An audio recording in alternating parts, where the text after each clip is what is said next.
Okay, this next one real quick. Let me just, instead of continuing the same process, I think by now you get the point. The rest of the files that have to do with feed files, right, are pretty much the same concept anyway. It's just you're making the changes in each section for each section, right? So for instance, we already did general plus theme. We already did typography. If I open up pages, let me just point out what's happening there and compare it, okay? So that you recognize those changes there.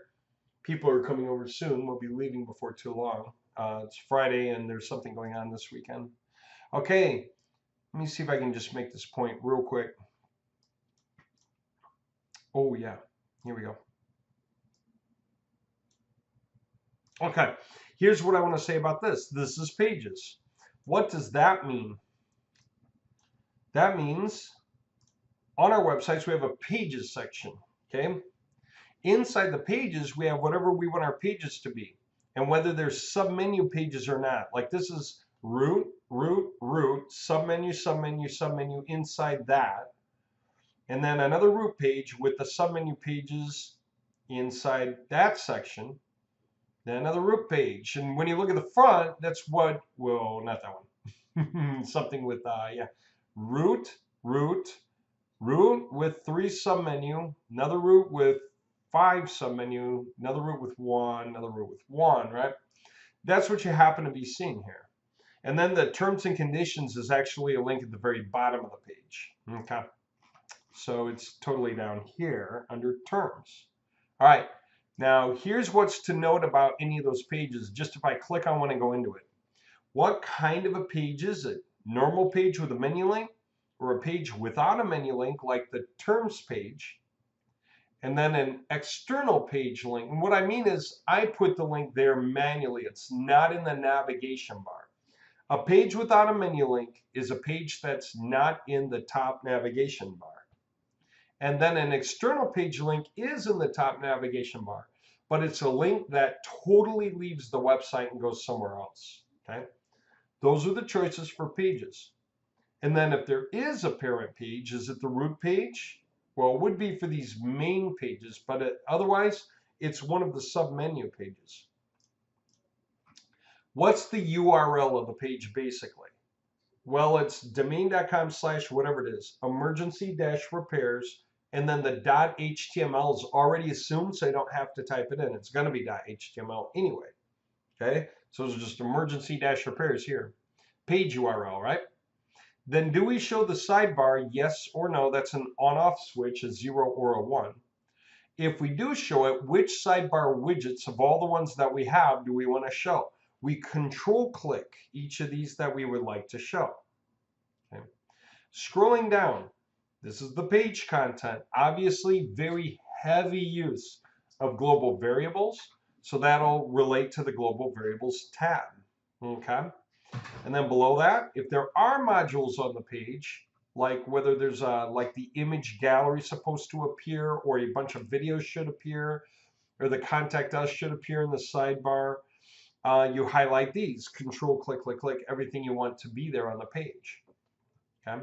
You don't usually want to put all the modules and all the sidebar widgets on a page, or you'll have like this much content on the page, but then the sidebar runs way down, so then there's a lot of white space down here. Right? In the modules, you can't just put all the images and videos and contact us on a single page. It's just too much for somebody to digest when they're on the page. What do you want the browser title for the page to be? That's what's going to appear up here, right? And for Google, right? To show right away in the listings. What do you want the canonical URL to be, which should be the same, it just should be the same as the page URL, okay? More advanced reasons why that would not be the same, but for our purposes, it's the same. Meta description. This goes with the meta description for the page. And then if we did have coding that goes in the header or in the body, we could stick it. That's page specific coding, right? Which we don't have. Like if you were going to have a live support widget and you only wanted it to show up on your contact us page, then you would put that snippet coding into just that page, and it will not show up on any of the other pages, right? Consequently, in a different section of the system, right, if you wanted coding that applied to all the pages, then that's what's here. The meta tags and the script code at the page bottom is the same thing. It's the header area and the body area, but it affects all the pages of the website. These are universal. Okay. So just so you know. And that, by the way, of course, was in this right here, general plus theme settings. This is where your universal codes would be for like visitor tracking, Google webmaster verification, because you put the meta tag in for the website to verify the website with Google Webmasters. That's how it works here. Anyway, right? That's how all that goes. So how does that look on here? Kind of the same thing. What's the title of the page? What's the URL? Well, the title's home. The URL is index.html, but that's already assumed. Does it have a parent page? The answer is no. The home page should be in the menu, not under something, so it has no parent page. Okay. Do we show the sidebar on this page? We decided yes. If so, which widgets are we going to show? If I drag it out, you can see them all. A bunch. The widgets are separated with commas. We're going to show the credit cards widget, the satisfaction widget, emergency garage door services, commercial, custom, residential. Where do all these words come from? They are auto-generated when you download the feed file in the first place. When you create sidebar items in the sidebar, then they create slugs for all these things. And that is the actual slug name. Those are the names. Okay, so it's just this comma, that comma, whichever, that comma, whichever, that, whichever ones you wanted. And so if you were to download the feed file to get it once, right, then you'll grab and you download even just the like the pages with a bunch of widgets on it, then you'll get the names right away. You'll know what goes on all the other pages. And you can decide which ones to put per page, okay? Then guess what? This is the content of the page. Okay? It is that coding that we said it's relying very heavily on the global variables, right? It's the content of that page. Okay? So what shows up in the white space for that page. And then if there is a module, which one is it? Comma 5, comma just means the 5th module down. Remember? Modules are modules. So the 5th one down would be what? 1, 2, 3, 4, 5. In this case, whichever one it is, probably the testimonials. Or no, I'm sorry, 1, 2, 3, 4, 5, something like that. Whichever one it is, I forget. Anyway, you download one and you find out which module it is, and that's very simple.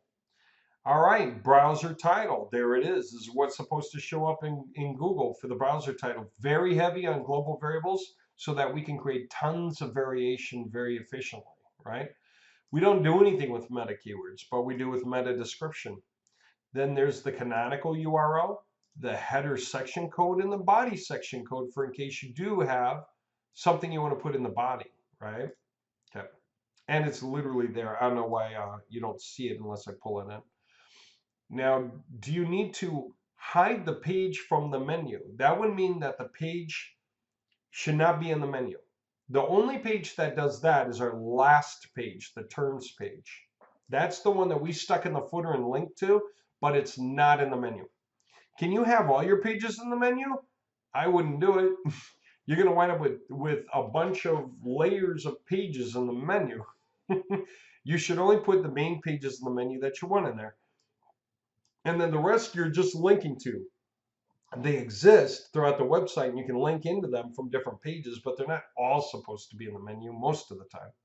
Although in our case, basically all the pages go in the menu. If we start growing any of these sites out by adding just more custom content directly, our menus will get too long if we try to put everything in the menu, right? That would be too weird. Better to have a page with related links on it or something. Or a sidebar widget with, popular pages on it, that kind of thing. All right, so anyway, this is it. It's just page 1 is all of those tabs that you get when you scroll across, and then will come page 2. And page 2, of course, has all the same concepts. What's the title of the page? The URL? What's the parent page? Do we show the sidebar or not? If so, which widgets are we going to show? What's the content in the white part of the page? What module or modules do we want on the page? Just comma separate the modules with a comma at the beginning, comma at the end. Okay? Browser title. What do we want it to be in a browser title, which is different than what do we want it to be in the menu? See, we can't just make it all match. Our browser title is for keyword usage to relate to the page. Garage door repair videos. But if we try to make it that in the menu, if it says garage door repair videos and everything else said garage door repair dash about us, your menu would get weird. It would be way too much word wrapping. Okay, so there is a difference between the title that goes in the menu and the browser title that's supposed to show up on Google. Anyway, you just go through these things and you get on to the next page. So all of your page stuff, all of your differentials, you can also create in here, okay? May or may not be a lot of things you would do. You might change the names of some of the pages.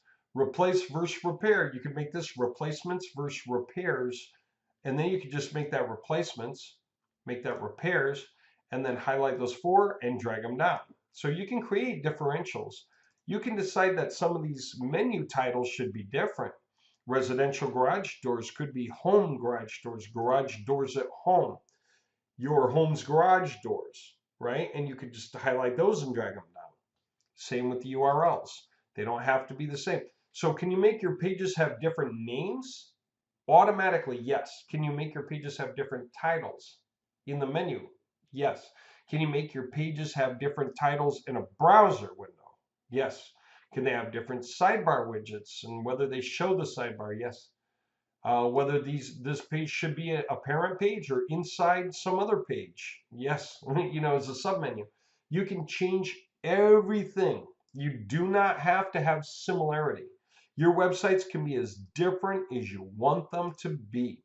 You can put a bunch of pages across and just randomly decide which ones are supposed to be visible and which ones are invisible, which ones show up in the menu and which ones don't. Okay, so you can do any of that and then upload this to change your pages.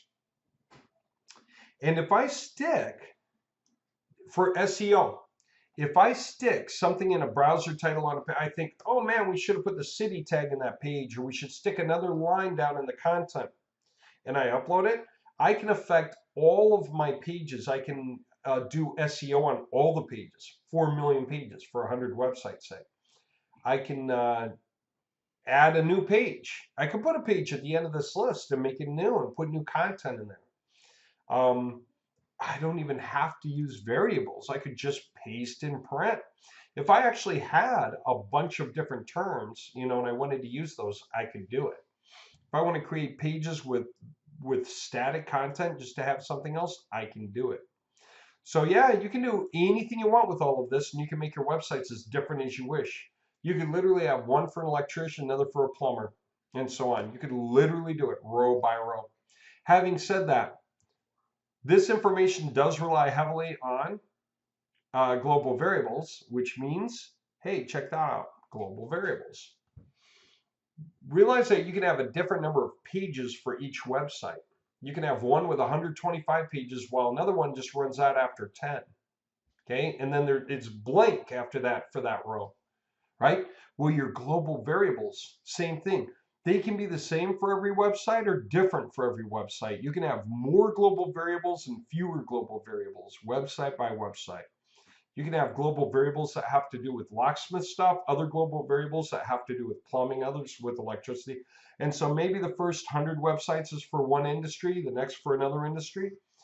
If you need like the CAPTCHA keys for Google, each CAPTCHA key is good for 50 websites, right? Well, go get 2 CAPTCHA keys and drag and drop them down, okay? Your secret keys, same thing now. Get 2, drag and drop them down. Just as long as they match properly, or do like first 50, second 50, first 50, second 50. So you can update your site keys. You can update your Google Map key, your reCAPTCHA keys. You can update the email address for each of the contact forms right here inside your global variables for what will cover the main pages of the website. The rest of the website, the deeper level pages, are covered by batch global variables. These global variables cover the main pages, the 16 or so that you see right away when you look at the website and you start navigating. But when you go to the sitemap and you're looking at all the variability there, that's covered by a different process. So how does that look? Well, in feed files, we did global variables, theme options, theme settings, general settings, sidebars, pages, all those main things, image category, image gallery, videos, testimonials. I think by now you see how all of those work because they're all pretty much the same idea, okay? I can give you the models. You can download the models. It's so easy to see how that works, and you can adjust them very simply by just following what's happening in the columns on the Excel file for as many websites as you want it, okay? Just keep to your key, like order your websites alphabetically, 1 to 100, so that every different Excel file you have, okay, whoops, I'm keeping I'm keeping them alphabetical here, keeping them alphabetical here, keeping them alphabetical here, here, here, here, here, so that whenever I make changes to all of them, I know which websites I'm affecting. I'm affecting them in the same order, top down, okay, testimonials and all. Once you get to batch processing, that's a new powerful piece that we put into, not here, into, here.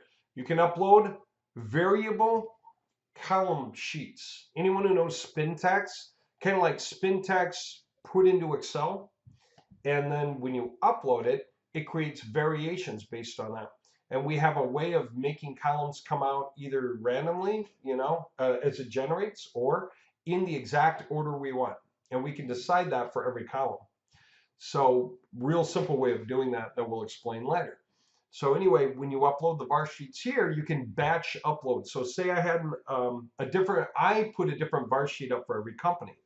We made our tools simple. We can put all the companies in one var sheet with all the variables, hit a button, and it'll generate a var sheet for each different company in our list.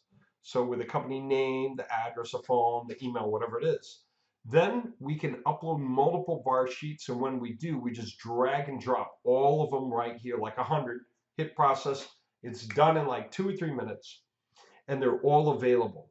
Now when we bulk process, we're going to paste some data in here from Excel and hit go, and it's going to create unique variations for each of those websites based on the var sheet that we set for each website. Again, you can download the sample here.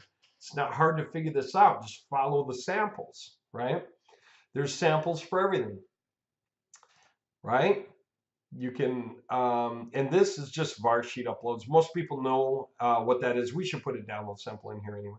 When you're done, ping your sitemaps. You change your colors, change your fonts, change your contents, change your global variables, went back, made sure the websites look good, refresh and see, make some other changes. Then what? Then just upload your file to ping the sitemaps to Google, Yahoo, and Bing for all those websites right now so that they know what happened. And then, just to make sure no one else can get into the websites, change all the passwords and the secret keys. Okay, the only other thing we haven't covered is images uploader, right? I'll do that at a later time as well because we're going to be leaving soon. But images uploader, trust me, you got all your images in the different folders, zip it, upload it, unzip it. Your Excel file says which images, which folder goes with which website. 8,800 images across 110 websites, oriented through all the pages, done in less than 7 minutes. And then if I want to delete them all, less than 2 minutes, they'll be gone, and I can put up new images. Once you understand everything here and how it's used, you could literally take 1,000 websites that are about plumbing and turn them into 1,000 websites about roofing or whatever else you want. An affiliate program. You want to have a bunch of websites that pitch an affiliate program, my best affiliate program, your best MLM program. Then you're creating variations for all your downline, right? So you can make yourself a super admin. And then all the guys joining you pay a certain monthly fee to rent their website, and you'll maintain it for them and improve SEO for them. Then you can turn around and rent those out, say, right? Remember when I did the colors, I changed them and showed that affects 4 million total pages. When I make changes to my pages, that affects 4 million total pages if I make changes to all of them. Like the base 16, if I make a change that has to do with the base 16, it's going to affect all the rest of them. Otherwise, if I make a change to one page, it affects its 2,500 variations. If I make another page, it affects its 2,500 variations. If I make a brand new page and throw in some variables, it just created 2,500 extra pages as well. But using all of this content here, you basically never need to log into an admin panel. You might log into an admin panel anyway, because some things are easier just to see and download a model from, so that you can stick it in Excel, model, copy it down, model after it. But then once that's done, just use your Excel files, to do everything. It really is amazing. You're sitting here at your console, affecting whatever, 1,000 websites or 100 times, however many pages each, 40,000 each, 4 million pages per industry that you want to affect. All right, so yeah, this is pretty amazing and intensive stuff. One thing that we'll teach later is how the images are generated. How do we take a base image and make all the variations? You guys get that, right? It's something I want to point out now. See this? It says local emergency garage door repair. We also provide 24/7 services. That's 3 lines of print physically inside an image. The image is the original blue with the orange door. But do you see this overlay shape? This is different. See this overlay shape? That's different. See this overlay shape here? That's different. And they have their own colors. Now this is a button that glides in from the website. Okay. And this is another one I should put something in. It's blank. It's not supposed to be blank. It can be long and it can say whatever I want, or short, or I can even hide that. So it just says whatever I want it to say here. I can change all the words across all these pages here very quickly. And this clicks somewhere, right? It goes somewhere. Okay. Now, having said that, look at this. It's kind of the same thing. It's a different image, but it's got wording, and 3 shapes, different colors. And then, of course, this is kind of the same thing, right? Same idea, and I can update that. But this is based on an image. And this, see the colors and the wavy and the 3 lines and the print. If I keep going, guess what you're going to notice? That they're pretty much the same images with different colors and the wording changed. So they're not the same images. They are different. But here's the point. We took 4 images to make all of these different images for all of these different websites. We started with 4 images. That's it. They're just 4. So we somehow infuse the wording, the shapes, the colors into each image, and to create all of those variations. There are 80 on each website, so that's 8,000 images. They're all different. If Google does a side-by-side match, Google will call these different images. It'll say these are different images. They each have a marketing pitch. They're each different marketing pitches, different styles, colors, and everything. Who knows which ones are going to be better than which? So what's that mean? That means that we can teach you how to take 4 images and turn them into 8,000 totally unique images so that you can impress Google by putting them on all the websites. Same with logos. We could do anything with logos. Okay. We can make variations of logos by changing colors and some byline or something that we stick down below the main headline. Okay. So yeah, we can do all this stuff however it is that we want to do it. I can take things like this off. The verbiage, I can turn them off on whichever websites I want. It could be all of them or some of them. Okay. All right, there you go. That's the concept. So we're going to teach you how to do that, how to create an unlimited number of unique images for your websites. Okay, hope you're finding this interesting and that you're starting to really keep up with the playlist. This will give you plenty of fodder for the weekend to get you kicked off. The thing I want to say right now is a reminder. Get going, especially now because everything's priced cheaper than it will be. It's just that this is November and we just launched, so we want to make sure you guys get a chance to get at this. If you go to website-installer.com, choose your category, T to HC. Okay, there's 3 versions. These 2 are the cheapest. They're 2 variations of the same thing. Then come these 2, which are more expensive, but they have 100 themes in them. All those themes, are included in this version. And then these two are the most expensive because you can install them over and over and over again onto every cPanel into different subdomains and or add-on domains as you wish, and still manipulate all of them. Okay, so this is like buying 7 of these, either one of them. Like this is like buying 7 of these. This is like buying 7 of these, but then you can install them an unlimited number of times. By the way, they all have the option for a payment plan instead of buying outright. Okay, so if you really need to, you can make payments 3 months, 6 months, or 12 months. You'll see that on the buy page for each of these options. Okay, get in, get going, climb up, and the bigger you start, the bigger we can give you and the faster you can roll. Okay, hope you found this interesting, and yeah, have a good weekend. I'll see you guys on Monday, and we'll just keep the training going. We'll talk about what you can do on a single site, what you can do on multiple sites, and just keep it going. Okay.